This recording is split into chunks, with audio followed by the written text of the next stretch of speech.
grabar nuevamente. Bueno, buenas noches, bienvenidos. Muchas gracias por su paciencia. Falló aquí el micrófono del computador. Bueno, hoy vamos a hablar de un tema bastante interesante que tiene que ver con la mal llamada responsabilidad médica, que en realidad se llama falla en la prestación del servicio de salud. Hoy vamos a ver uno de esos capítulos que tienen que ver con las cirugías. Bueno, aquí les he traído esta presentación, es muy sencillita. Esto va dirigido a abogados, a profesionales de salud, ¿ya? Porque tengo colegas que, o sea, con una demanda de estas se les acaba la vida, la tranquilidad. Hemos visto cantidades de colegas divorciados, deprimidos, y cuando uno va a ver de base, no hay caso. O en otros hemos visto casos en los que nos llegó uno, era contra una institución pública y los términos se vencían en 8 días, pidiendo, que sabemos que hay 2 años, o sea, dentro de lo que yo sé, hay 2 años, pero dejaron todo para al final, 8 días antes querían armar una demanda, conseguir abogado, informe pericial, o sea, una cantidad de cosas, y lo dejaron hasta el final. Y uno decía, sí, definitivamente ese caso es muy claro, hay una falla en la prestación del servicio de salud, mal manejado, un dolor abdominal. Entonces, les voy a ir compartiendo pantalla y lo vamos revisando este temita. Les agradezco mucho, por favor, hagan todas las preguntas, yo las voy respondiendo aquí. Creo que habemos pocos, inclusive podemos, si hay alguien que tenga algún caso, podemos aclarar algunas dudas o cómo lo deben de comenzar a abordar. ¿Listo? Bueno, entonces lo primero, complicación quirúrgica. Una complicación quirúrgica, señores, es un evento que puede ocurrir al azar, ¿cierto? Que se da durante o después de una cirugía y que no es atribuible a una negligencia. Entonces, para esto les voy a compartir la pantalla. Aquí la pantalla completica y les voy a mostrar un PAI. ¿Por qué? Que me tocó cambiar todo. Yo les tenía abierto ya todo listo para mostrarles una ventanita aquí. Aquí, la vamos a diseñar nuevamente. Resulta que vamos a poner un número. Yo creo que los que me han escuchado ya saben que me gusta hablar siempre de números. Y vamos a poner este ejemplo, doctores. Usted tiene, párense para entenderlo un poco, en el puesto de una IPS, una clínica o un hospital. ¿Listo? Párense en este puesto. Imaginemos un hospital grande, de las grandes que usted conoce aquí en Colombia o algunas que son muy referenciadas en otro país. Imagínese que hace 100.000 cirugías, ¿ya? 100.000 cirugías. De estas 100.000 cirugías se desagregan de la siguiente manera. Voy a colocar algunos números aquí. Lo más frecuente que se hace son las famosas apéndices, ¿cierto? Apéndices. La apéndice, póngale que se hacen 20.000 al año. Aunque hay instituciones que hacen muchísimas veces. Póngale que estamos hablando de cirugía. Le llegan muchos fracturados y se hacen por temas de fractura, póngale que se hacen unas 10.000, ¿cierto? Y así sucesivamente hasta que completan las 100.000. Entonces, ¿a dónde va esto? Resulta que hay casos de estas 20.000, vamos a coger esas apéndices y las vamos a poner aquí, 20.000 cirugías. Pues resulta que cuando usted entra a una cirugía, ya les puedo decir tranquilamente, ya estoy a punto de completar mi primera decena de cirugías, ¿ya? De una cosa por otra, por cosas, contando hasta las cordales, ¿ya? Y hay algo que de hecho yo hoy en día le digo a mis colegas y le digo a la gente de las instituciones o a la gente que viene, mire, cuando a uno le hacen un procedimiento, tiene el siguiente escenario, y eso le puede pasar a cualquiera, que salga ok y se vaya a la casita, que eso a mí me ha pasado, ¿ya? En muchas de mis cirugías me han operado y ¡pam! Llego a mi casa, me recupero y aquí no pasó nada. Eso ha sido el gran porcentaje. La gran mayoría ha pasado esto. ¿Listo? En un pequeño personaje, también me ha pasado a mí, que no ha sido tan chévere, ¿ya? Y es pues que la cosa no termina nada bonito, que es este grupo de aquí, color rojo, perdón. Aquí queda un grupo, ¿ya? Que son complicaciones. Yo he llegado hasta aquí, hasta este punto de complicación, ¿ya? Ahorita lo vamos a ver y para que usted jamás se le olvide, hay 3 complicaciones que son un dolor de cabeza y se presentan muy frecuente. Uno, que sangre. Yo he tenido que vivir esto. Joven, 20 años, sin antecedentes, estudiando en la universidad, delgado, comía bien, hacía ejercicio, de todo, y me pasó esta vaina, sangrado. Me hicieron la cirugía y al día siguiente parecía un grifo sangrando muchísimo, que me tuve que llegar, pues bueno, estaba estudiando y en el hospital me conocían, llegaron de una vez, me dijeron, ay, pasó tal cosa, hizo un mal movimiento y una arteria comenzó a sangrar y listo, pero bueno, pasó, listo. La otra, esta es grande y se llama sangrado, o sea, usted o pueden operar de cualquier sitio, usted puede sangrar, listo. Esto le puede pasar a usted, a mí, a cualquiera, listo. ¿Qué pasó de bueno y de chévere ahí? Pues que a tiempo yo me di cuenta y eso no pasó a mayores en esto. ¿Listo? La otra complicación, y ahí sí ya la cosa nos pone, también a mí me pasó, y ahí sí ya no es tan chévere porque pues es que eso no se detiene en 5 o 10 minutos, que fue una cosa que llama dehiscencia, dehiscencia de sutura. ¿Listo? En pocas palabras, los puntos se abrieron. ¿Ya? Los puntos se abrieron. También me pasó a mí. 19 años, delgado, bien alimentado, hacía ejercicio. Me sacaron las cordales, llegué a la casa y en menos de 6 horas la cara se me hinchó una cosa increíble y esos puntos volaron para toda parte, se rompieron, el tejido se hinchó tanto que el hilo cortó y se abrió. Y pues al día siguiente, yo esa noche la pasé como medio maluco, fui al día siguiente donde el cirujano maxilofacial y me dijo, pues, ¿usted sabe qué pasó? Pues nada, licencia de suturas. Yo estaba todavía estudiando y le pregunté, ¿y me los va a colocar de nuevo?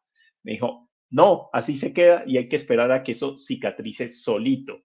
Solito fueron 6 meses. En ese caso, para eso, claro, si a usted eso es un apéndice, puede tardar menos tiempo. Si es un uñero y se lo sacaron, eso tarda menos tiempo, pero acá en repararme completamente tardó 6 meses, ¿ya? Y bueno, con todas las maluqueras. Hay otra, y esa sí no me ha pasado, y ojalá nunca, si me hacen un procedimiento ni a mí ni a usted, ojalá le pase, que es muy general, y la voy a colocar aquí en rojo, son las infecciones. Infecciones. Esto sí ya no es tan chévere ni nada, esto es feísimo porque tiene todas las complicaciones malucas, el tejido cambia de forma, se hincha, duele, sangra, bota pus, deja de funcionar el tejido. Esto yo siempre les digo a mis colegas cuando les doy esta charla, les digo, y de hecho que habla con un cirujano plástico, le decía, mire, uno le tiene que decir al paciente que la gran mayoría salen bien, que un grupo pequeño se infecta y que por acá en una esquina, chiquitico, van a haber un número de pacientes cada 100.000, 200.000 cirugías o cada 50.000 que se van a morir, ¿ya? Y ya, eso va a pasar. Porque es que cuando se hace una cirugía es coger y hacer un corte. Y ese corte tiene consecuencias, ¿ya? Ese corte es, de hecho, esa es una parte que ustedes abogados que les gusta, doctor Marlon, Augusto, eh, es muy interesante hablar de eso porque ustedes dicen, damos uno como, cuando uno va a la cirugía, da el permiso para que le hagan una lesión a favor. ¿cierto? Y uno está agrediendo por el beneficio, ¿ya? Traumatizando a alguien para que salga lo mejor posible, ¿ya? Pero hay cosas y ya las vamos a ver. Si ustedes están aquí, es que les gusta este tema, de cómo lo tienen que abordar. Por acá me están pidiendo micrófono, doctor Marlon, doctora Liliana, ahorita les doy acceso y lo hablamos. ¿Listo? Entonces, viene y son esas tres infecciones. Entonces usted dirá, todos los que se infectan sangre y decencia de sutura es una complicación y no puedo hacer nada. Pues no, hasta ahí es una complicación. Esto todo va por celditas, por pedacitos. Imaginémonos un metro. Y cada milímetro hay que vigilarlo. Y en esos milímetros, y acá hemos tenido casos, de hecho, casos que son falla en la prestación del servicio de salud porque el paciente comenzó a sangrar y fue a la primera clínica y le dijeron, pero es que usted no se operó aquí, váyase para la clínica a la que fue y está en el sur de Bogotá y le toca ir hasta el norte y en el camino el paciente se desangró y murió. ¿De quién es la culpa? Del que no lo manejó y lo mandó a pasear. ¿Listo? Dehiscencia de suturas. Personas que han terminado herniadas, ¿ya? Y les dice el paciente, tengo esto, me siento mal, y no le hicieron todo el manejo que debía de hacer. Uno dice, ay, se les estaba infectando y no se dieron cuenta. También tenemos casos que se les ha muerto y uno dice, pero venga, tenía todos los signos de infección, le pidieron el cuadro hemático, le hicieron un cultivo, les dio positivo, la paciente tenía signos de infección, frecuencia cardíaca alta, frecuencia respiratoria alta, cuadro hemático alterado para infección, tenía fiebre, ¿y por qué no le dieron el antibiótico? Uno hoy revisa la historia que el hospitalario llamó al cirujano, el cirujano vino y dijo, no, como se infectó, llamen al internista. El internista vino y dijo, pero pues es que venga, que tome la decisión y entonces se quedaron peloteando hasta que la paciente murió. Ese caso yo lo abordé hace muchos años y fue porque se pelotearon, como hágalo usted, no, hágalo usted, hágalo fulano, hasta que llegó alguien que formuló y pues ya era tarde, la persona se había infectado. Entonces uno dice, ¿era una complicación? Sí, pero la complicación fue mal manejada. Sí fue bien diagnosticada, pero mal manejada. ¿Listo? Entonces uno tiene que ser consciente de esa parte, en qué momento se está dando. Bueno, lo otro, aquí vamos, por acá saluda al doctor Edgar Leandro, buenas noches, bienvenido, un gusto tenerlo por acá. Entonces, ahora vamos a continuar con esta presentación que les he realizado. Aquí la tenemos para compartir. Yo creo que hasta ahí, claro, ¿cierto? Para que ustedes se metan en la cabecita. Infección, sangrado y que los puntos se abran. Eso sobre el sitio quirúrgico. Por acá hay reacción adversa a anestesia. Yo asesoro cirujanos plásticos que a veces me llaman porque están pegados del techo y mucha gente habla mal de los cirujanos porque son la cara visible, pero pregunta si a ustedes los han operado. ¿Usted conoce al anestesiólogo? No, a mí me han hecho un poco de cirugías, hasta las de las cordales con anestesiólogo, y yo nunca recuerdo haberlo saludado, ni me acuerdo. De hecho, de un caso de esos que me viene a la cabeza, la última recuerdo que era una señora. ¿Cuál es el nombre? No tengo ni idea, pero el cirujano sí me acuerdo. Entonces, es curioso, pero resulta, y ustedes aquí se van a meter en la cabeza dos cosas, porque me lo suelen preguntar frecuentemente.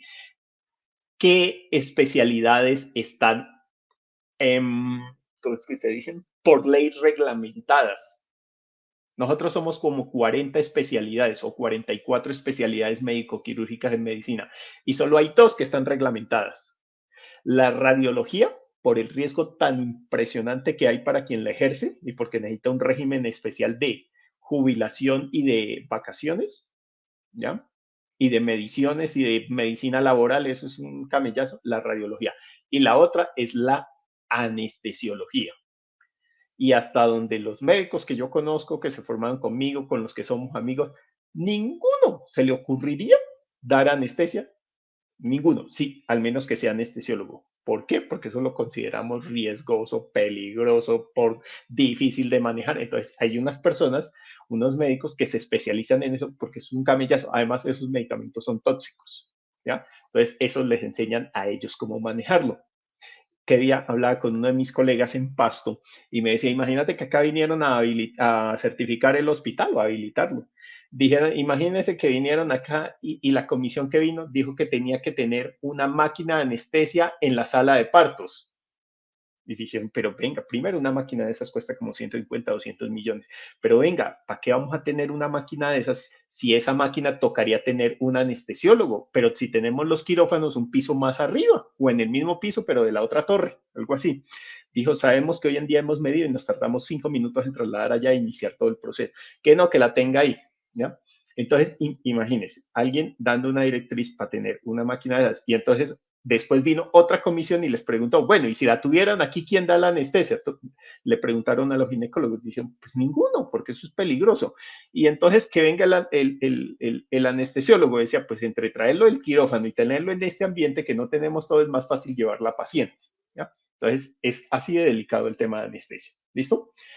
Ahora vamos a borrar este PINE y vamos a pasar a esos factores contribuyentes de complicaciones. Esto es importante que ustedes lo entiendan, súper importante. Lo tenemos aquí. ¿Ya? Metamos un nuevo archivo. Permítanme, cierro, no guardar. Y ahora las cosas que usted como profesional, como abogado, como investigador, como paciente debe de conocer. En la vida no es que esté aquí, voy a colocar en un circulito paciente, ¿ya? Esto que les estoy comentando, paciente, y acá otro circulito que se llama médico. Esta relación funcionaba hace 100 años o más. Yo doy las órdenes, usted me hace caso y se acabó, ¿ya? Resulta que hoy en día esto va cambiando, simplemente era, si el paciente vive, el médico es bueno, si el paciente murió, el médico es malo. Esto ha ido cambiando y se comenzaron a meter otros factores a medida que se fue investigando cómo evoluciona este cuento. Entonces quedó el paciente, variables de paciente. Bueno, en variables de paciente, ¿qué sucede? Las vamos a ver. Un paciente, toca preguntarle todos los antecedentes. No es lo mismo operar a alguien con diabetes o que no tenga diabetes, que sea obeso a que no sea obeso, ¿ya? Que sea hipertenso a que no sea hipertenso, que tenga la boca chiquita, por eso uno va a valoración anestésica, que tenga la boca chiquita a que la tenga grande, ¿ya? ¿Qué más? No es lo mismo en anestesiología que tenga el cuello corto a que lo tenga largo. Uy, en ponerle un tubo orotraqueal a una persona con cuello corto en una complicación es una pesadilla, es tremendamente difícil. Hay muchas personas que no saben para qué uno va a la valoración preanestésica. Esa vaina es importantísimo. De hecho, para que ustedes me entiendan, doctores, eso es como cuando hay un proceso penal y usted tiene la preparatoria, la audiencia preparatoria, eso es la valoración preanestésica. ¿Ya? Entonces a uno le piden exámenes de todo. Yo tengo 42 años. Cuando me hicieron la última cirugía, llegué y me sentaron, me valoraron, fue una valoración larga. Cuando me dicen, mándese a hacer más exámenes y le recomendamos que profundice con un cardiólogo. ¿Ya? Se detectó una pequeña arritmia que después pregunté a los internistas, a mis amigos que son internistas y saben mucho de esta vaina, les planteé la situación y me dijo, mire, usted va a tener eso sí o sí. ¿Por qué? Porque usted hace deporte todos los días. Usted hace ejercicio, hace cardio, levanta pesas. Decía, entonces eso que usted tienen, que le detectaron como en el corazón, que, que funcionaba de esa manera, ¿ya? Como lento, es porque su corazón no tiene que latir 60 veces. Usted tiene un corazón muy bueno que le está respondiendo con 45 latidos por minuto. ¿Ya? Entonces yo decía, pues excelente, profundicé y bueno, no fue nada grave, es parte del ejercicio. Y ahí me decían, ¿y usted come sal? Yo le decía, pues poquita. Entonces decían, de pronto sí necesita cambiar un tris de alimentación, comer un poquito más de sal, líquido, tomo bastante. Entonces todo eso, me decían, todo eso va a influir. ¿Listo? Estamos viendo el paciente. Ahora hay una cosa, y yo he visto que muchos casos, cuando se monta una demanda, ustedes se encarnizan en este tema, que el profesional de salud, que el profesional de salud, que el profesional de salud. ¿Listo? Y hay una cosa que llama por allá retus. ¿Listo? Una cosa que llama retus, que es una base de datos donde estamos registrados los profesionales de salud. ¿Y qué sucede? Allá estamos todos médicos, odontólogos, psicólogos, todos estamos registrados allá. ¿Ya? Y nos dicen, venga, si estudio o no estudio, usted téngale miedo si no aparece en el retus. ¿Listo? Ahí sí, venga, ya que están aquí, hagamos el ejercicio. Retus, esto lo pueden hacer así, yo ni me sé la dirección, le coloco retus, entro aquí, selecciono, lo voy a hacer con el mío. Listo, supuestamente soy médico, ustedes no me conocen. Listo, entonces como no me conocen, vamos a verificar, ¿ya? Porque les estoy prometiendo cirugías. ¿Listo? O de pronto medicina forense. Entonces, venga, dice que diligencia esto para el registro único de talento humano en salud. Dice Aníbal Israel Navarro, está vigente y ahí en ver descarga. Mire, mire que se graduó de médico. Listo, le dieron la tarjeta el 7 de julio.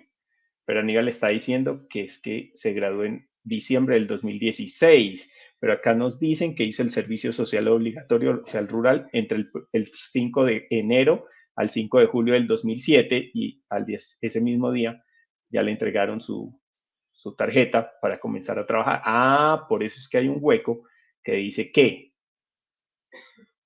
se graduó el 15 de diciembre y la tarjeta está de el 5 de julio, era porque estaba haciendo el rural y después viene la especialidad en medicina forense. Esto aquí solo se registran especialidades médico-quirúrgicas. Por ejemplo, yo estudié alta gerencia, pero aquí no está registrado, pues porque eso no le interesa si estudia alta gerencia, nada, eso quedó por allá. ¿Listo? Entonces no es de interés.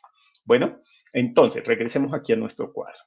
Entonces, usted aquí viene y verifica cosas porque, pues, imagínese un cirujano haciendo lipoinyección de glúteos.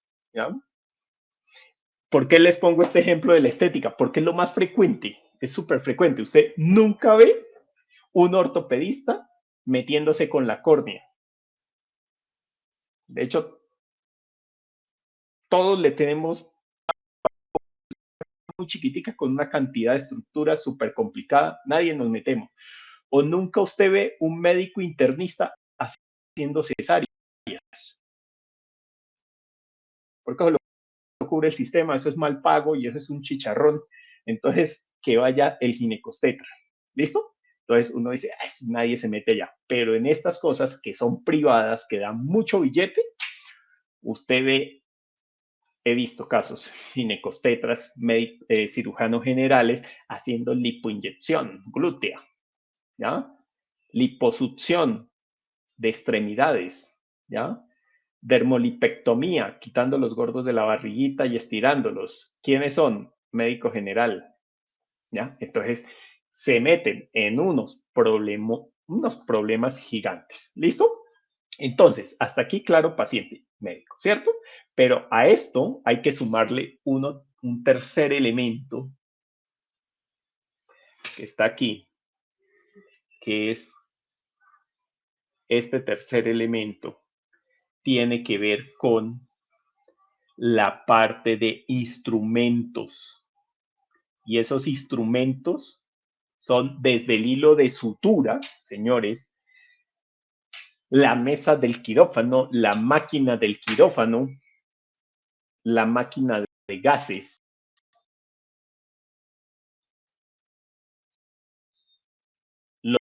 los medicamentos, ¿ya?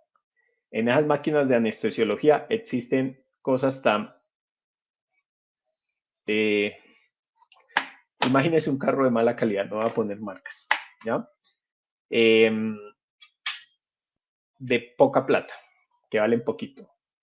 Hasta la super máquina alemana, ¿ya? Que vale 200 y pedazo de millones. ¿Listo? Entonces existe eso. Tengo un conocido que hace cirugía estética y tiene un aparatico para medir en tiempo real hemoglobina, gases arteriales, una cantidad de cosas. Un día hasta les estaba preguntando y me dijo, eso es una inversión chiquitica, es como un pulsioxímetro, los que compramos en pandemia, que nos poníamos en el dedo para medirnos la oximetría, para ver cómo íbamos. Una pendejadita de ese, le dije, oye, ¿cuánto vale esa vaina tan chévere? ¿Por qué no la compra? Dijo, ay, a mí me parece es una muy buena inversión y me ha salvado de unos problemas.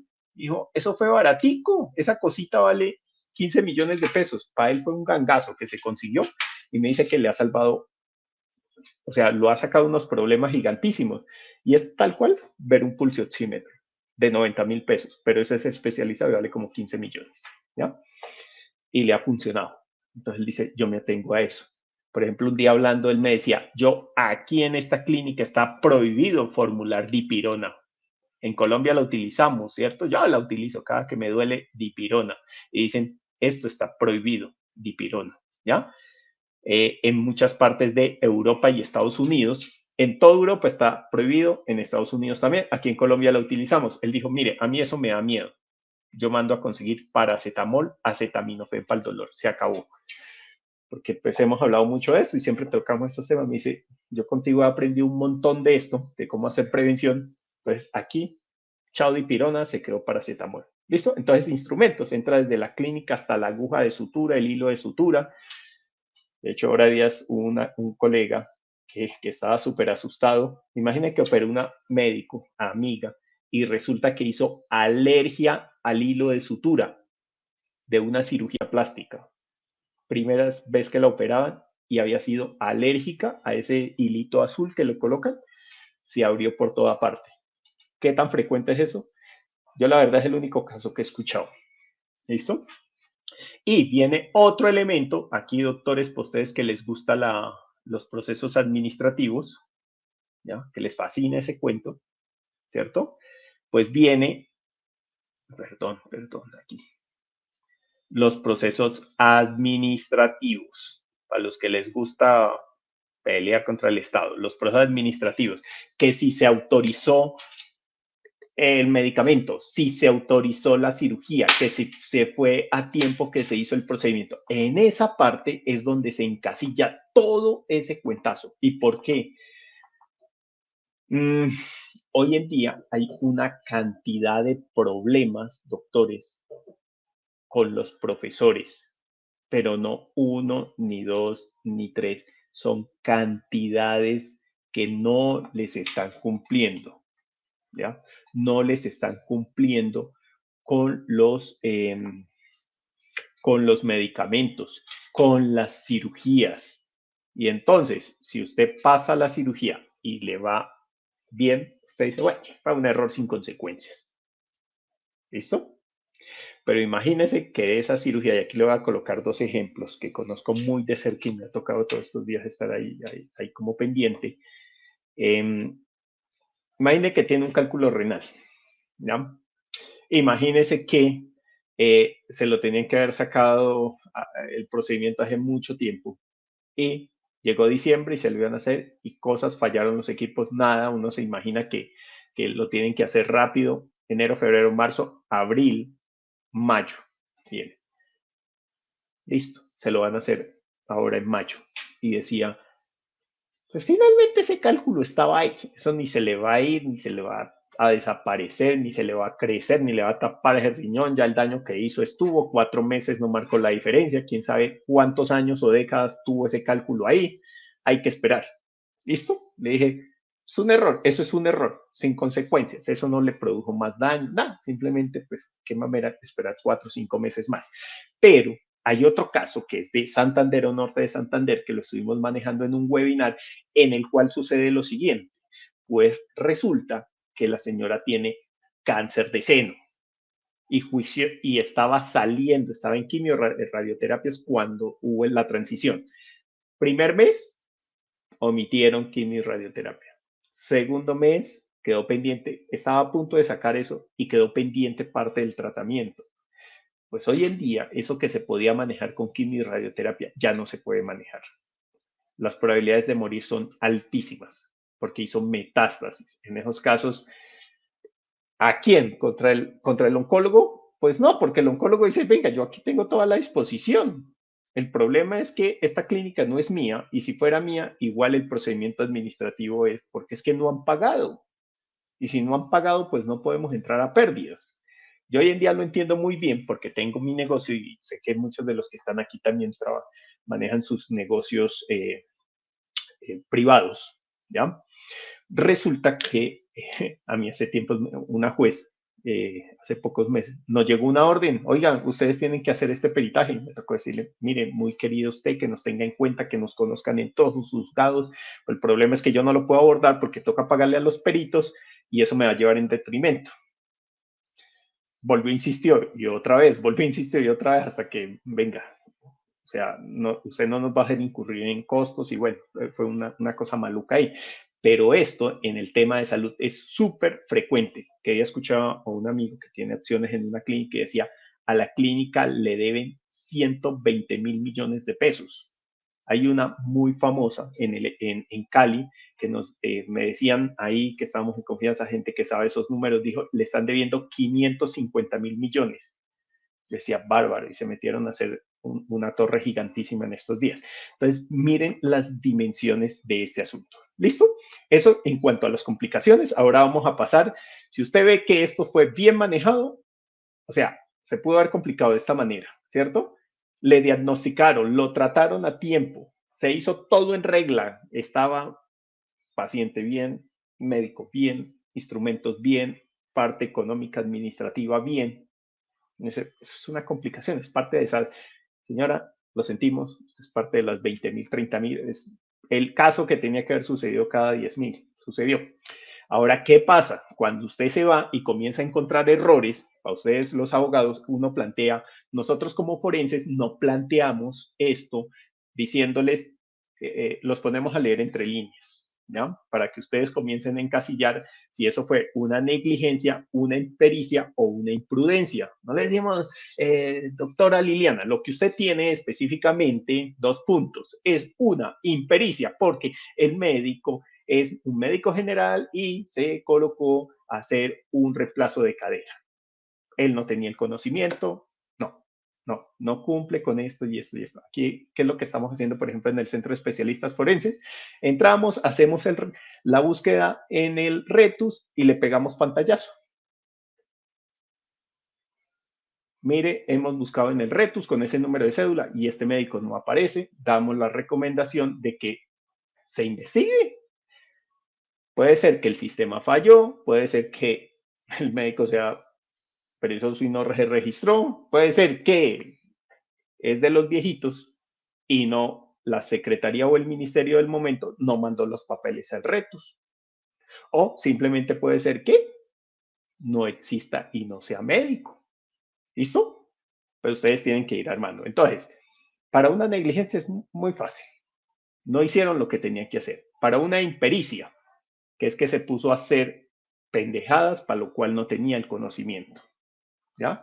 Y una imprudencia, que se puso a hacer vainas que sabían que podían terminar mal.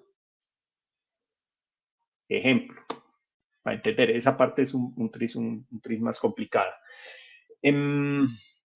Imaginemos que yo miro un accidente de tránsito en la calle, miro que la persona tiene fracturada toda la cara, la mandíbula se está hinchando, ¿cierto?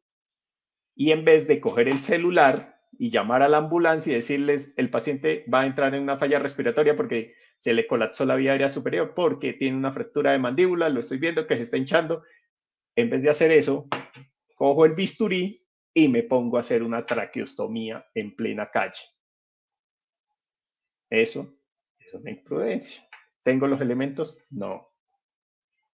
¿Tengo la capacitación? Pues la que me formé hace muchos años. El riesgo altísimo. ¿Cuántas traqueostomías ha hecho? Las que alcancé a hacer en cadáveres y en perros. Pero no tengo todo eso, la fácil. Mándele urgente que se le va a morir en los próximos minutos. Ya si uno ve que esto es cuestión de minutos, pues uno se inventa unas cosas y dice, pues bueno, ya está muerto, pero si lo logro sacar de ahí, pues bien. Y si se muere, también. Pero entonces lleva una serie de pasos. ¿Listo? Entonces, luego viene la parte de que para investigar estos casos, doctores, ustedes con los clientes, eso es un tema técnico muy complicado. Siempre díganle, es mejor que lo revisemos. Una de las cosas que yo le recomiendo a ustedes, doctores, cuando tengan estos casos, ustedes nos pueden escribir ahí por WhatsApp, por nuestro número y preguntarnos, mire, ¿cuándo vale una consulta de ustedes? Y mi recomendación es hagan un paquete. De hecho, yo se lo he recomendado a muchos abogados. Por ejemplo, nuestras consultas para revisar esto, en una consulta de 45 minutos cuesta 350.000 pesos, se revisa la información en ese momento. Y hay tres escenarios, que si haya caso, y uno le dice, uy, esto es clarísimo, si hay caso. Dos, no hay caso, y mire, por ahí no es. Les cuento un caso. Yo atendí un caso de una señora de Boyacá. Esa señora desde que se conectó madreaba a todo mundo, porque la hija de 19 años que había sido atendida aquí y yendo hacia Tunja, eh, pues se le complicó y le sacaron el útero y entonces la señora decía, es que a mi hijita la dejaron menopáusica y yo no voy a tener nietos, este desgraciado me dejó sin nietos. Bueno, eso fueron 10 minutos de madrazos, ¿ya? Contra la gente del hospital y dispuesta a demandar y a vender lo que sea necesario para acabar con eso. Cuando yo me siento a revisar qué le había sucedido en el útero de la señora, ustedes escuchan muchas veces que la placenta se desprende y se va solita. A mí que me enseñaron de la placenta, no joda, póngale unas pinzas y quédese quieto que cuando es normal ella se desprende y sale. No se ponga a joder, porque donde se le rompa el cordón umbilical, usted sí tiene un problema. Entonces, yo aprendí eso. Usted la deja. ¿Qué pasó en ella? Le dejaron esa pinza y comenzó a sangrar. La placenta no bajaba. Le metieron la mano y la placenta no bajaba. Literalmente metieron la mano por la vagina hasta el útero y encontraron que esa placenta estaba pegada. Entonces, estaba el ginecólogo en ese momento en ese hospital. ¿Sabe qué hizo? La señora tiene una placenta pércrita. ¿Qué quiere decir? Que la placenta se había pegado mal al útero, se había metido entre las paredes del útero y había abrazado el útero. ¿Qué dice la literatura? Tienen una sola opción. Abra la paciente, bloquee las arterias del útero y saque el útero. Cuestión de minutos. Yo le expliqué eso, fue una consulta larguita, le explicaba a la señora y le decía, le decía, señora, usted le tiene que agradecer a ese ginecólogo por haberse dado cuenta y haber tenido los pantalones y una claridad mental impresionante, porque mire que dicen que las notas de enfermería, no las notas del médico, identificaron el sangrado, hace el diagnóstico y el tipo grita, tiene placenta pércrita, ¿ya? Lo grita. 10 minutos después, dice, se está retirando el útero. Le decía, esos 10 minutos y ese actuar tan rápido, o sea, en 10 minutos, trasladaron a quirófano, anestesiaron, limpiaron, abrieron, sellaron, hicieron muchas cosas. Le decía, hoy en día, sí, no va a tener nietos, a ella no le va a llegar la menstruación, pero los ovarios están funcionando, que es lo importante.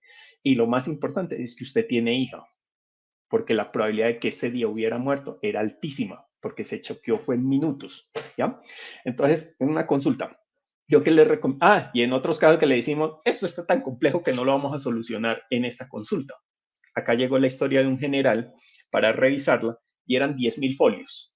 Bueno, después de 50 folios la vaina ya se complica, después de 20, ya hay casos muy complicados. Y resulta que en ese caso, como le comenta, tocó pasar a hacer una revisión previa porque es muy compleja. Ahora nos llegó un caso de Noruega este mes, complejo, complejo, que tocó, en consulta dijimos es poco probable, pero ellos querían profundizar y aclarar muy bien qué era lo que había sucedido, ¿ya?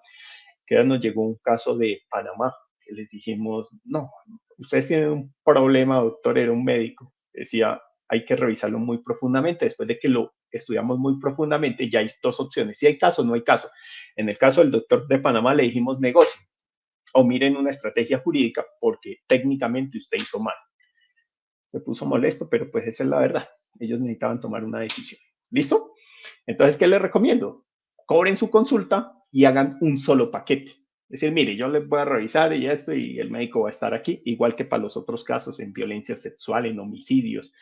Haga un solo paquete y eso ha venido funcionando y quedan muy bien posicionadas sus firmas y las nuestras. De hecho, tengo amigos abogados que cobran 800, 1.000.000 de pesos, nos pagan la consulta. Ellos dicen, ve, esto queda como mejor presentado y le dedican tiempo. ¿Listo?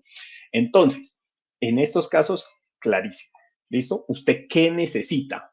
Historia clínica. Y la historia clínica debe ser completísima. No tiene que ser la epicrisis. Si a usted le entregaron la epicrisis, no sirve para nada. Eso es un resumen. Es como si le entregaran la carátula del expediente. ¿Ya? Y le dijeran, uy, sí, está siendo investigado. No, vámonos a cosas más profundas. Voy a abrir micrófonos por aquí. Alguien, aquí tengo al doctor Marlon, la doctora Liliana, doctor Leandro. Necesitan micrófono. Si quieren, ya los voy cediendo y vamos hablando. Ah, mire, aquí el doctor Luis Emilio Retus. Bueno, como que estaba fallando, ahí está el enlace. Doctor, el especialista en oculoplastia, nos pregunta la doctora Sara, ¿está capacitado para hacer cirugía estética de blefaroplastia superior e inferior? Para hacer oculoplastia debes de ser médico, especialista en oftalmología, ¿ya?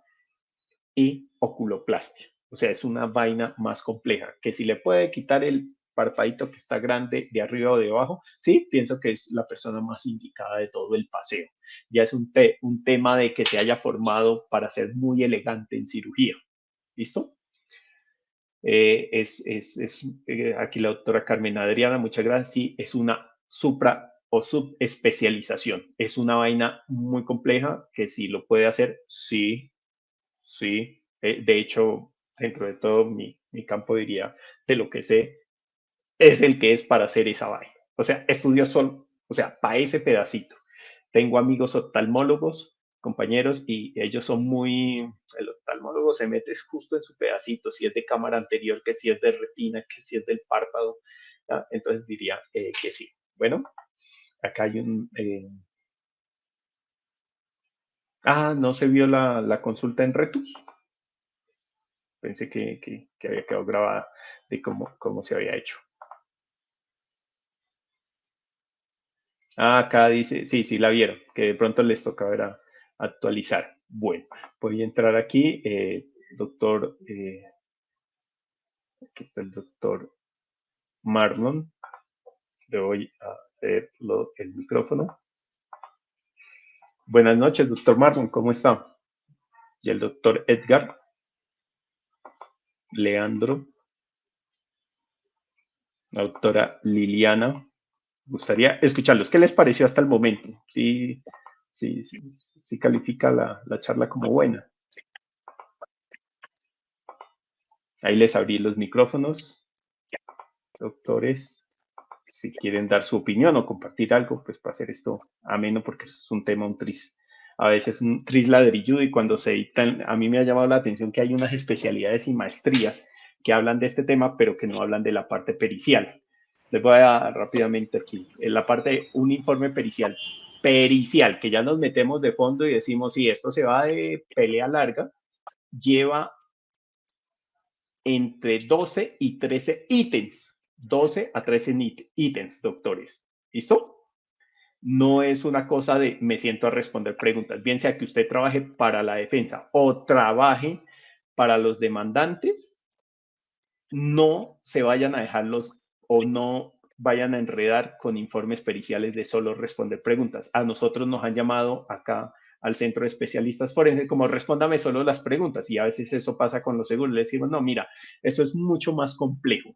O sea, si lo vamos a hacer, hagámoslo bien. No, solo me interesa ese pedazo. En algunos casos le decimos, mire, ahí está el resto del país, vaya y busque a alguien que le responda a todas las preguntas, porque hemos visto que son preguntas sesgadas, preguntas con problemas, y qué es lo que dice que cómo se deben de resolver estos problemas, analizando todo en conjunto, todo el caso, y que las preguntas es el ítem número 12 o 13. Bueno, doctores, si tienen comentarios, doctor Marlon, doctor Luis. Entonces deben de tener mucho cuidado. ¿Por qué? Porque yo no lo hago ni permito que en el centro de especialistas lo hagan, porque Hola, eso doctor. puede generar una Doctor, pues, dale las investigación gracias. La verdad, el espacio es muy disciplinaria para interesante. nosotros. Y eso es Su muy merced ha serio traído dos y cosas que pues la verdad pues uno perderíamos sí con debe todo. ¿Sí, tener en doctor mente. Emilio? La cuestión de pronto tener en cuenta el pago como de esa consulta con ustedes e incluirla uno en el servicio. No lo ¿Sí me escuchan? escuchamos, doctor Marlon. Bueno, mientras que conectan. Entonces, deben de tener, cuando hagan esto, de hecho hay una guía de medicina legal de cómo se resuelven esos casos. Entonces, siempre hay que plantear otra cosa que, de acuerdo a esa guía, se resuelven los casos. Otra cosa, cuando orden este tipo de casos, siempre hay que conocer lo que hay a favor y lo que hay en contra. Si ustedes ven que hay solo errores, porque siempre uno encuentra en las historias clínicas errores pequeños, traten de dar un paso al costado, porque no son, o sea, no es relevante. ¿Ya? A veces uno le dice, mire, sí, encontré un pequeño error en el consentimiento informado, pero no es una cosa que vaya a cambiar todo este tema. Pronto jurídicamente les da mucho para alegar, para pelear, para discutir, pero que de largo no, no, se, no se va a ganar el caso. ¿Ya? O que eso no era lo decisivo para que esa persona quede lesionada. Por ejemplo, en lo que tocaba, temas de consentimiento informado. Que día vimos un caso y decía, es que omitieron decirle que durante ese procedimiento tenía riesgo de parestesia, de que se le durmiera en la cirugía de mandíbula, de que se le durmiera parte de la cara. Pues, le advirtieron desde que podía salir bien hasta que se iba a morir. Cualquier cosa podía suceder. Otra vez decía ese caso, en otros casos, que es que no le dijeron que el porcentaje era de un 14% de parestesia inmediata, o sea, de 114 pacientes quedaban como adormecidos y con hormigueo, y que 2% quedan definitivamente el resto de la vida así. ¿Ya? Hola, doctor, ¿sí nos Me escucha? dicen que parece que hay un problema y es con mi Sí, doctor, sonido. No lo yo lo logro escuchar. escucho. Sí se está escuchando bien, doctor. Es que Reviso. ya nos escucha, Hola, doctor. hola, ¿me escuchan? Creo que el doctor no nos Ahí puede cambié de escuchar. micrófono, parece que es que hay un problema.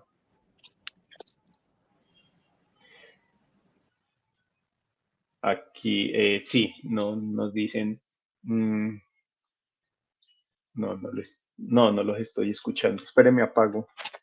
A ver si es esto.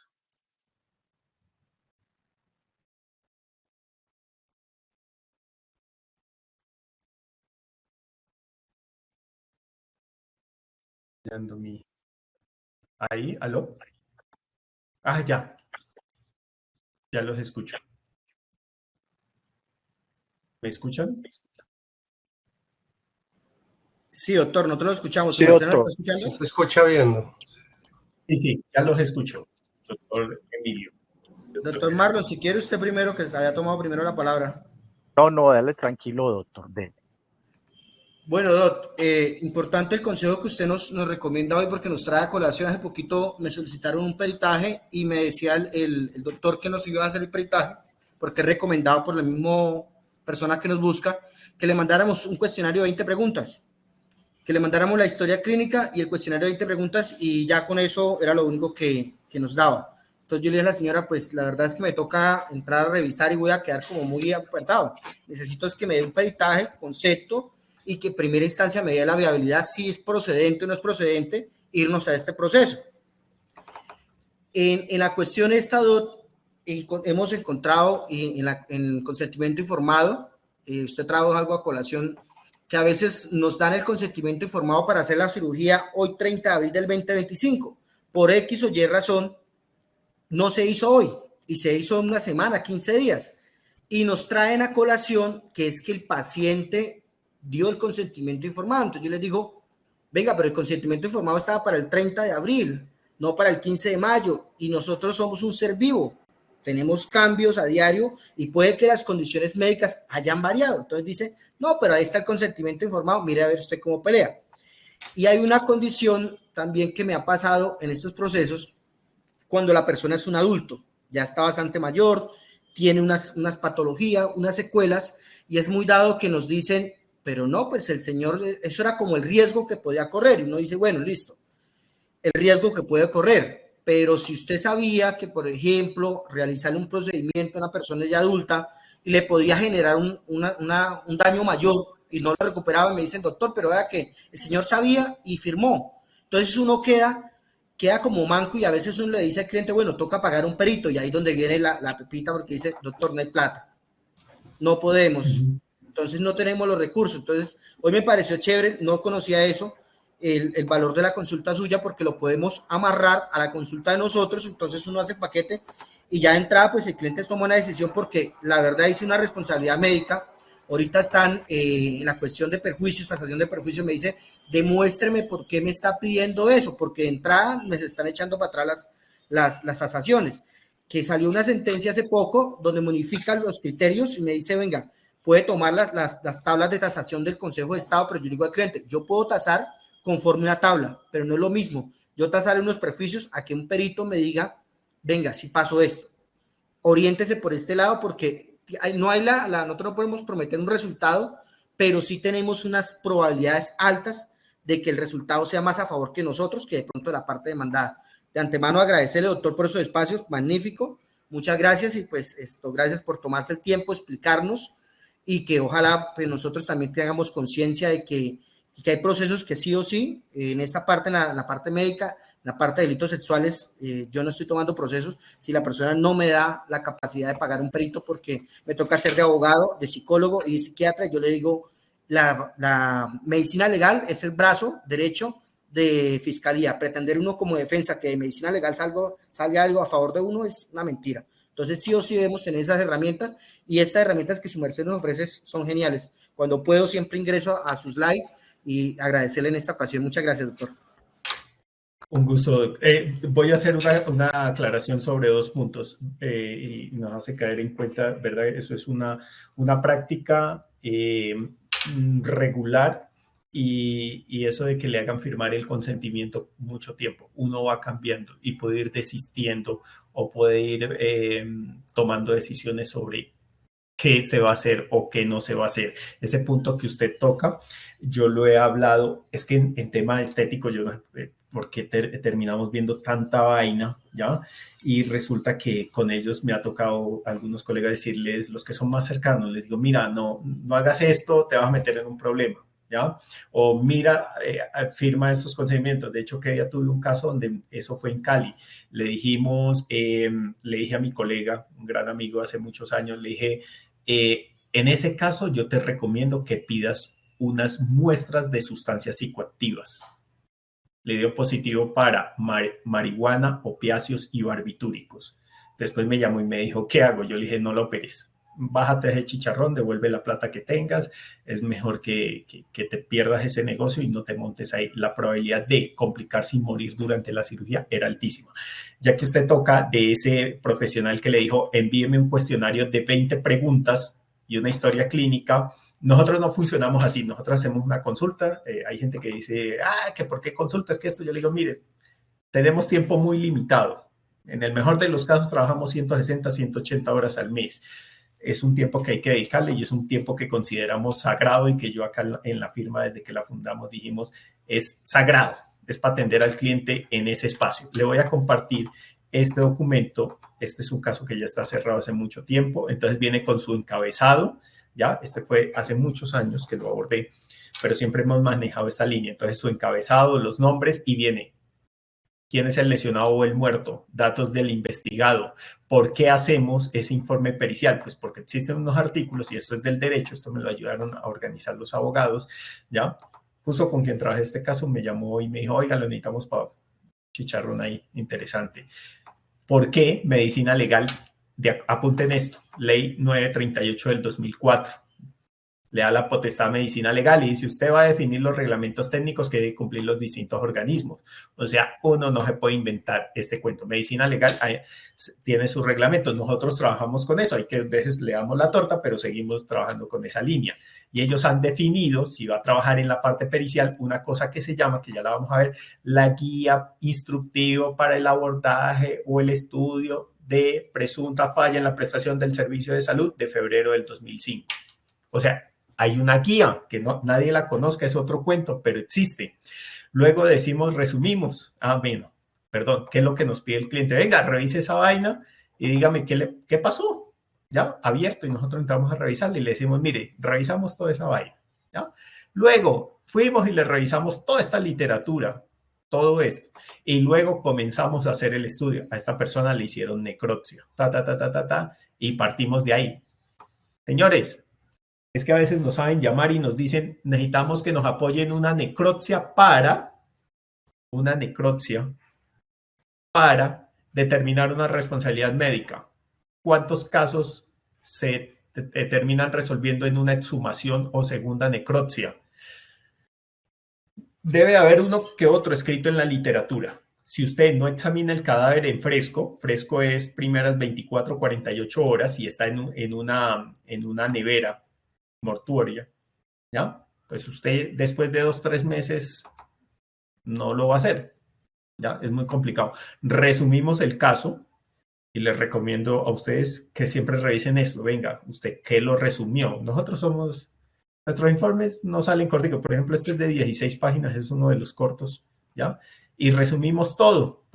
Pasó esto hasta el momento en que se murió. Luego, mire, es que no soy yo. Yo creo que soy de los pocos que salen en charlas diciendo no me crea a mí, ¿ya? ¿Por qué? Hay que creerle a la literatura, ¿listo? Y en la literatura dice esto y esto que se debía haber manejado de tal y tal manera, y eso era importante. Por ejemplo, este caso era un tromboembolismo pulmonar, le encontraron un dímero D, hicieron 30,000 vainas y pues no hicieron lo que tenían que hacer. Luego se les dice, mire, yo encontré en la historia clínica esto y la literatura dice esto, y entonces en el caso de la señora, el error o la falla fue esta. Ahí la tiene. ¿Listo? Y luego, en análisis dice, o sea, aquí arriba es la comparación. Esto es lo que se hizo y esto es el debe ser. Bueno, luego viene esta parte que es análisis y conclusión. Se le dice, mire, esa señora entró tal día, vino por tal cosa, le hicieron tal cosa, no le leyeron tal cosa y mire cómo terminó. ¿Listo? Y luego la conclusión, mire, esta señora entró y se murió de tal cosa. Y la falla sucedió en tal sitio. ¿Listo? Desde el punto de vista técnico, que ya usted, señor juez, la defina desde otro punto, usted la define. ¿Listo? Pero tenemos, por ejemplo, ahí determinar causa y manera de muerte. Por ejemplo, en este caso, ¿qué fue lo particular? Venir y decirles, mire que durante la historia clínica, a ojo, como funcionaba hace muchos años, encontré que la historia clínica había sido copiada y pegada 1, 2, 3, 4, 5 veces, señor juez. Por lo tanto, yo le puedo decir que la paciente no había sido evolucionada, ¿ya? Entonces, ese es un caso, y de hecho ese caso lo negociaron. Después nos dijeron, mire, aceptamos que hubo una falla, aceptamos que pasó muchas cosas, y ese caso lo íbamos a perder. Después algo pasó muy fuerte ya, porque la misma clínica mandó a investigar los profesionales, ¿ya? Entonces, en ese casito. Muchas gracias, doctor Luis, por su comentario. Yo sí les recomiendo como hagan ese paquete y eso le da como más, es como cuando uno manda a lavar el carro y le dicen de una vez, no, por el mismo precio se lo polichamos, le hacemos ni sé qué cosa. Yo digo, oiga, qué lavadero tan chévere. O sea, y a veces yo he visto, porque llevo el carro, y uno dice, termina pagando más y queda, o sea, le quitan esa preocupación de encima, que dónde le voy a hacer el resto de mantenimiento, porque a veces lo que he visto, doctores, que se pierden negocios porque dicen, es que me toca ir a buscar un perito y esa vaina, ¿dónde lo consigo? Y esa vaina, ¿cómo se maneja? ¿Listo? Y lo otro, pues cuando ya hagan, ojalá podamos ser su equipo de respaldo, porque que no les pase, acá nos está llegando mucho y también yo les saco el cuerpo a eso cuando me dicen, venga, les pagamos para que vayan a sustentar un informe pericial. Tienen que ser informes muy buenos, que no hemos encontrado así, que cumpla con todo lo que nosotros hacemos para irlo a sustentar, ¿ya? De hecho, que uno de mis profesores estaba yendo a sustentar algo de su profesor, mi profesor es viejito, y está yendo a sustentar algo de su profesor, que es una persona muy conocida, y de hecho los que estábamos ahí le decíamos, doctor, en este negocio uno puede ser muy querido, lo puede querer mucho, pero yo no me arriesgaría. Me dijo, sí, he encontrado unas fallas, menos mal lejos ya terminó, pero creo que no lo vuelvo a hacer. Bueno, doctor Marlon, doctor Gerardo.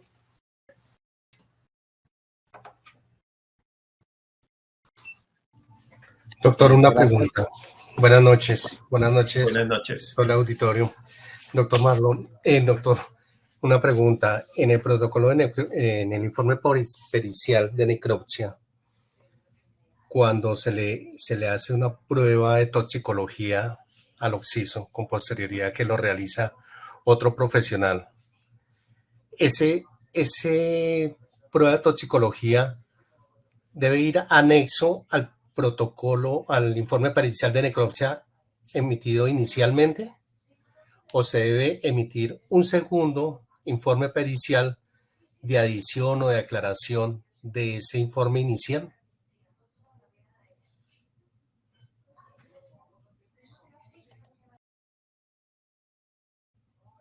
Doctor, no se le escucha. Ya, si no se ha entregado el primer informe y le llegan los resultados en ese momento, uno los adiciona a ese primer informe. Simplemente entrega un solo informe diciendo, oiga, mire que hice la necropsia, pedí tóxicos, me llegaron los tóxicos y este es el resultado, y lo contextualiza. Si usted ya lo firmó y lo entregó, técnicamente lo que tiene que hacer después, y se llama así el documento, informe pericial complementario. Y en ese informe pericial complementario puede pasar de todo, que cambie la causa, la manera de muerte, que el contexto le cambie, que le mande más información. Puede dar un giro 180 grados el caso completo, ¿ya? Doctor, un ejemplo, para no irnos lejos, Doc, las dos niñas que murieron acá intoxicadas, aquí en Bogotá, ¿cierto? Sacaron un primer informe pericial y ahora lo están complementando con los resultados de talio. A lo mejor ya cambiaron y dijeron, esto se trata de un homicidio. De hecho, a mí me entrevistaron en Focus por ese caso y yo les decía, rarísimo, o sea, a mí me lo plantean, lo primero que pienso es un homicidio, porque no he visto el primero de talio y para nosotros eso es una vaina así como el cianuro. ¿Eso para qué es? Para matar gente. Si es que usted nos intoxicó en el trabajo. Sí, doctor, cuéntame el contexto. Es que ese informe de toxicología, como lo hace otro profesional, como le comentaba, en la audiencia de juicio, debemos llevar a ese médico legista que también hizo la prueba de toxicología, o solamente nos basamos en el informe pericial inicial con la adición que se hizo a ese informe pericial. Le comento, doctor, porque es que la Fiscalía, le soy sincero, nos ocultó esa prueba, la prueba de toxicología. Nosotros vinimos a descubrirlo mucho tiempo después y ya investigando, también descubrimos que había una adición al informe pericial inicial de necropsia que hizo un médico también legista. Entonces la Fiscalía nos ocultó una prueba, después encontramos todo como se dice, pero ya había pasado la audiencia preparatoria, entonces la prueba de toxicología no la pudimos incluir a pesar de que se manifestó esa situación, pero la Fiscalía no la manifestó, simple y llanamente dijo que ellos no la tenían, que no le había llegado ese informe de medicina legal. Pero, ¿y si le había llegado? ¿Sí les había llegado? Sí, y ahorita, digamos, con la edición del informe pericial de necropsia, ellos en ese informe, la respuesta que nos dio medicina legal era que ese informe ya se lo habían enviado a la Fiscalía en X fecha. Mire, yo conozco dos casos que se me vienen a la cabeza que lo hemos visto. Son muy parecidos lo que usted está comentando, Doc. Un caso de esos fue hace poco en un tema de violencia sexual y el que me aclaraba esa situación de cómo técnicamente lo iban a abordar con un informe cuando el juicio ya había arrancado, fue el doctor Jairo Porras. No sé si lo ha escuchado o lo conozca, que a veces ha dado conferencias con nosotros, técnicamente desde lo jurídico, y el otro fue Marlon Díaz. que es un caso, y también dijo, ve, apareció en el camino, ¿ya? Esa situación. Aquí usted me pregunta, ¿quién debo de llevar? ¿Al médico que hizo la necropsia y que está explicando qué pasó con ese resultado de toxicología o al químico toxicólogo que procesó la muestra o médico toxicólogo que procesó la muestra? Pueden ser dos profesiones. La respuesta es la siguiente. Si usted necesita debatir sobre la interpretación del resultado, eso se relaciona con el médico que hizo la necropsia. ¿Listo? Y si usted quiere debatir o refutar que la muestra fue mal procesada, se debe llevar un perito relacionado con toxicología. Ejemplo, le voy a poner un ejemplo de esas cosas que nos mandamos a hacer frecuentemente. Parcial de orina.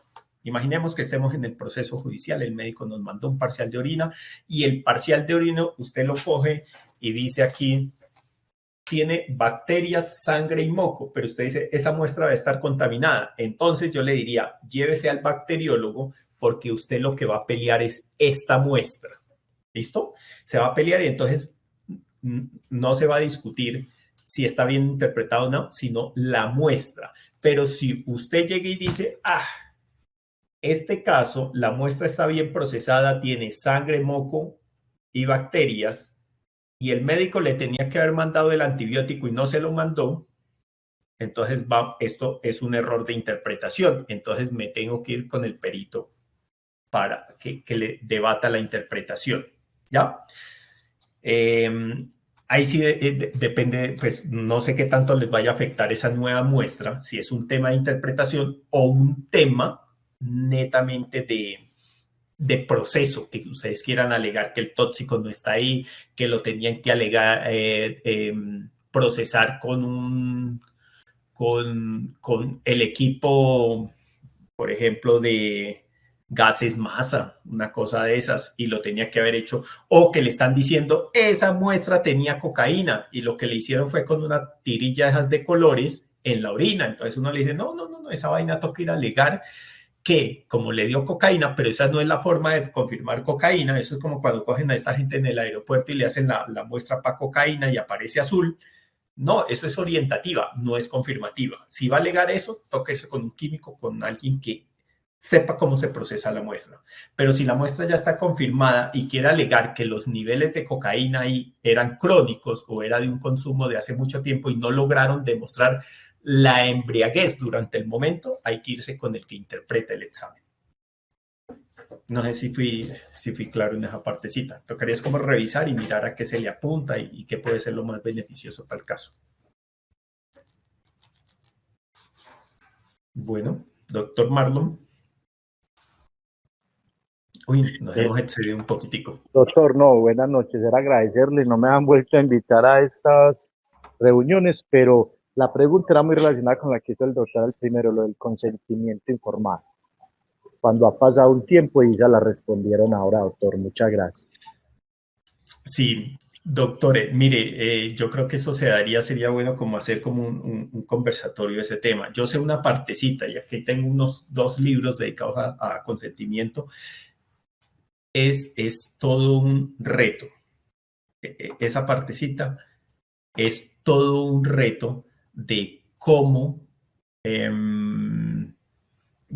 interpretar esas muestras. O sea, ese consentimiento no es solo el papel. De hecho, el consentimiento informado es todo ese acto médico. Es todo ese acto médico y sería, o sea, es un tema complejo. Mañana que voy a la feria del libro y pasado mañana y el sábado voy a preguntar por allá en la editorial a ver si me encuentro un autor del libro para invitarlo, porque es un tema que de verdad queda en una zona gris con una cantidad de aristas. Por ejemplo, eso que ustedes plantean, ¿en qué momento uno lo firma? ¿Cuál es la implicación? ¿Ya? De hecho, yo hay cosas que me han llamado hace tiempos un amigo ortopedista, lo llamé y me dijo, ve, te deberías de hacer una cirugía. Y yo al principio en caliente dije, sí, sería lo adecuado. Yo lo pensé como 15 días acá y en mi casa con mis padres. No, qué carajo, yo he vivido así 40 años, yo no jodan, yo me quedo así, ¿ya? Y me voy a morir así. Yo no me voy a operar ninguna rodilla, ¿ya? 15 años, no sé. Él me dijo, piénselo, de pronto dentro de unos años lo pidan. Le dije, pues esperemos que llegue a los 50, 60 años, pero en este momento no me pongo a joder no me voy a arriesgar. Le dije, no, yo no me voy a poner a hacer aventuras en este momento de mi vida con mi rodilla, ¿ya? Pues no es que me duela. Entonces después hablé con un amigo ortopedista y me dijo, mira, si no te duele, no te molesta, corres y salta conejo, no hagas nada. Quédate así, ¿ya? Mejor feito que funcionando, qué bonito que te esté doliendo, ¿ya? Doctores, les agradezco muchísimo. Se me fue de pronto un poquito la mano. Ya aquí hora y 20 minutos. Fue muy, muy grato hablar con ustedes y compartir. Vamos a seguir haciendo estos webinars cada semana. Hay gente que me ha dicho que cada mes. Yo dije, no, esto hay que hacerlo porque esto tiene mucha tela que cortar.